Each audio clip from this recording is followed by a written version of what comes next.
সুপ্রিয় শিক্ষার্থীগণ, তোমাদের পর্যায় সারণী সম্বন্ধে আলোচনা আমি অনেকদিন ধরে করতেছি। পর্যায় সারণী মানে হচ্ছে পিরিয়ডিক টেবিল।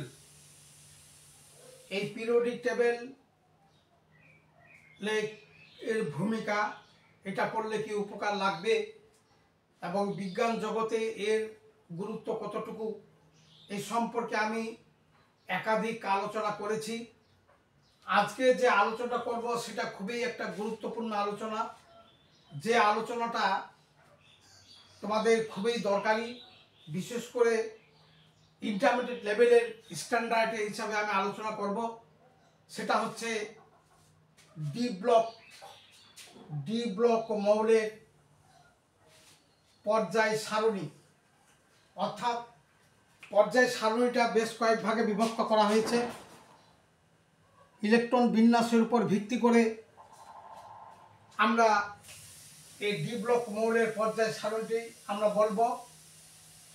এখানে ডি ব্লক মৌল কোনগুলো? এক কথায় উত্তর হবে, কোন মৌলের সর্বশেষ ইলেকট্রনটি যখন পর্যায়ক্রমে ডি অরবিটালে প্রবেশ করে ওই মৌলগুলোকে বলা হয় ডি ব্লক মৌল। এই ডি ব্লক মৌলের সাধারণ ইলেকট্রন বিন্যাসটা হইল n-1 d1 to 10 ns2। অর্থাৎ n এর মান যখন 4 তখন এটা হবে 3d, n এর মান যখন 5 তখন হবে এটা 4d, n এর মান যখন 6 তখন এটা 5d, n এর মান যখন 7 তখন এটা হলো 6d ইত্যাদি। 4, 5, 6, 7 এই কয়টা হইল এই পর্যায় সারণীর ডি ব্লক মৌল। অর্থাৎ ডি ব্লক মৌলগুলো 4 শ্রেণীতে 4টি পর্যায়ের অন্তর্ভুক্ত। সেটা হলো 4 নাম্বার পর্যায়ে, 5 নাম্বার, 6 নাম্বার এবং 7 নাম্বার। যখন 7 নাম্বার পর্যায়ে আসবে তখন 6ডিতে ইলেকট্রন ঢুকবে পর্যায়ক্রমে। যখন 6 নম্বর পর্যায় মৌলগুলো তখন পর্যায়ক্রমে ইলেকট্রনগুলো 1 থেকে 10 5ডিতে ঢুকবে। ঠিক তেমনি এখানে 1 থেকে 10 6ডিতে 7 এর বেলায় ঢুকবে। যখন পঞ্চম পর্যায় সারণীতে মৌলগুলো ডিতে ঢুকবে 4ডিতে 1 to 10, ঠিক তেমনি 4 নম্বর পর্যায় সারণীর অন্তর্ভুক্ত ডি ব্লক মৌলগুলো হলো 3d, সেগুলো তখন 3ডিতে 1 থেকে 10 এর অন্তর্ভুক্ত। তাহলে এখানে আমরা দিতে পারি, তাহলে এটা 4s2, এটা হলো 5s2, এটা হলো 6s2, এটা হলো 7s2।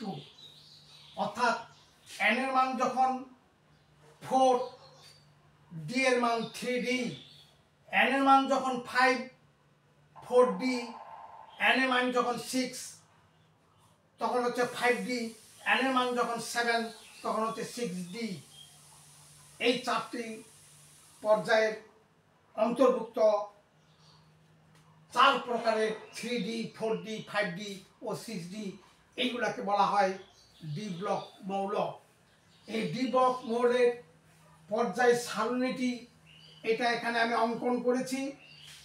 এই পর্যায় সারণীটি যথাক্রমে 4 নম্বর পর্যায়ে গ্রুপ হবে এখান থেকে 3, গ্রুপ 3, 3, 4, 5, 6, 7, 8, 9, 10, 11 ও 12 এই শ্রেণীর অন্তর্ভুক্ত।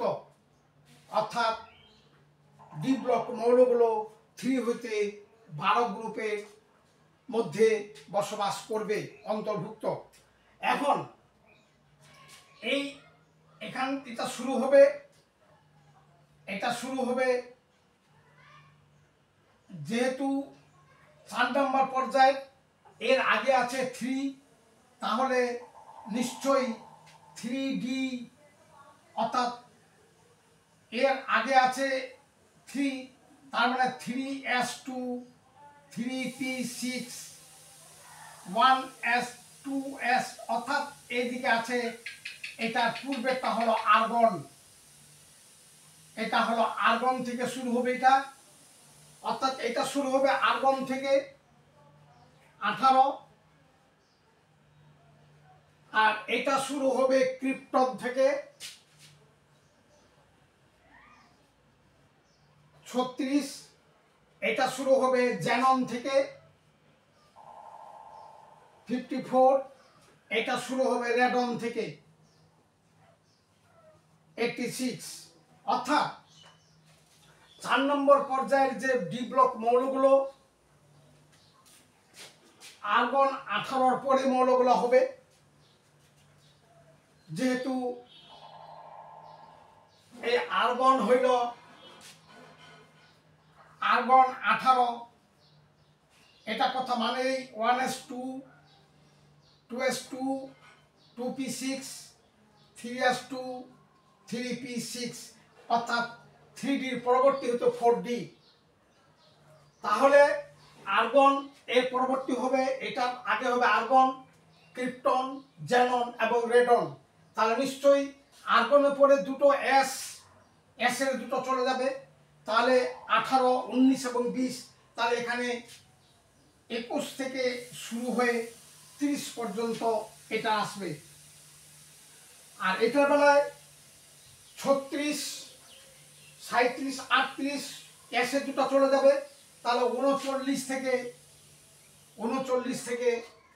48 এটা অন্তর্ভুক্ত হবে, অর্থাৎ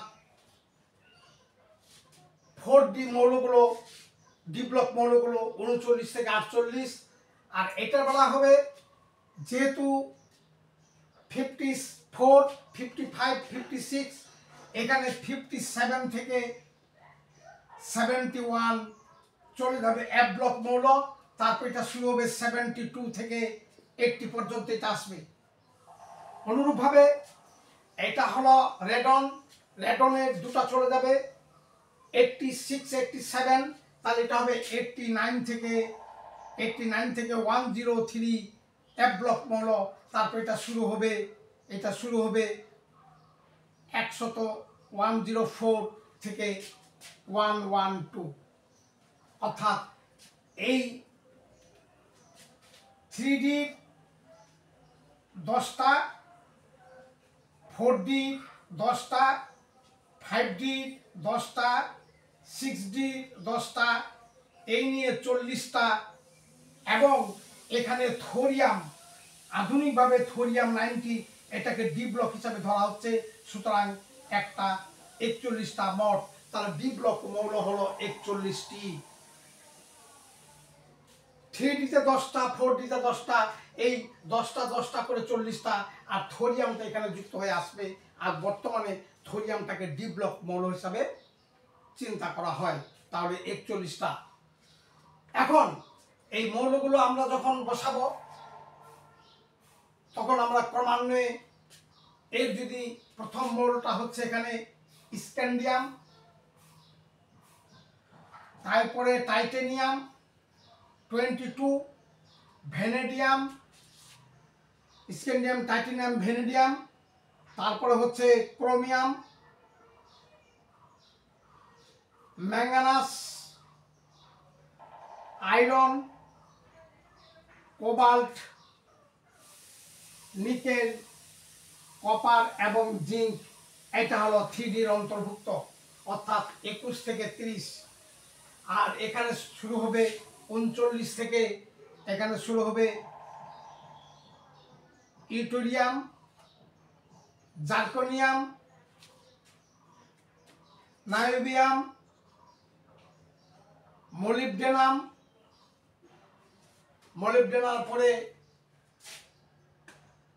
টেকনিসিয়াম, তারপরে রেহেনিয়াম, রুহেনিয়াম, প্যালাডিয়াম, সিলভার এবং ক্যাডমিয়াম। এই হলো 4D মৌল, 4D অন্তর্ভুক্ত। এখন আমরা এগুলো বসাতে পারি, অর্থাৎ এগুলো ক্রমান্বয়ে বসালে হয়ে গেল। এখন এটাতে হবে ল্যান্থানাম, ল্যান্থানামের পরে হফনিয়াম, হফনিয়াম পরে ট্যান্টানাম, টাংস্টন,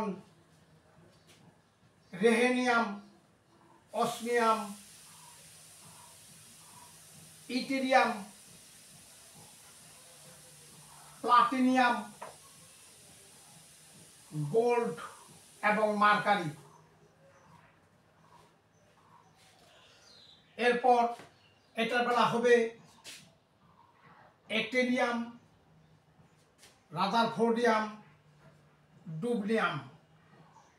আর বাকি এই মৌলগুলো, এই এখানে অসমিয়াম, এই মৌলগুলো, এগুলো এখনো এই 1, 2, 3, 4, 5, 6 এই 6টি মৌল এখনো তাদের জার্নালে তাদের ভৌত এবং রাসায়নিক ধর্ম আমাদের কাছে পরিষ্কারভাবে আসেনি। অর্থাৎ 105 এই পর্যন্ত মৌলগুলোর ধর্ম মোটামুটিভাবে জানা। আর এই 6টা মৌলর এখন নামগুলো আসছে, কিন্তু তাদের ভৌত রাসায়নিক ধর্মগুলো এখনো পুরোপুরিভাবে জার্নালে আসেনি। এই তো হলো ডি ব্লক মৌল।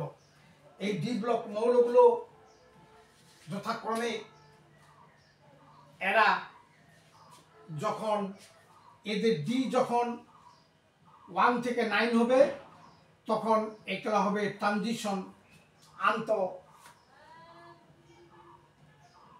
Inner transition element. এই তো হলো ডি ব্লক মৌল সম্বন্ধে কথাবার্তা। তোমাদের সকলকে ধন্যবাদ।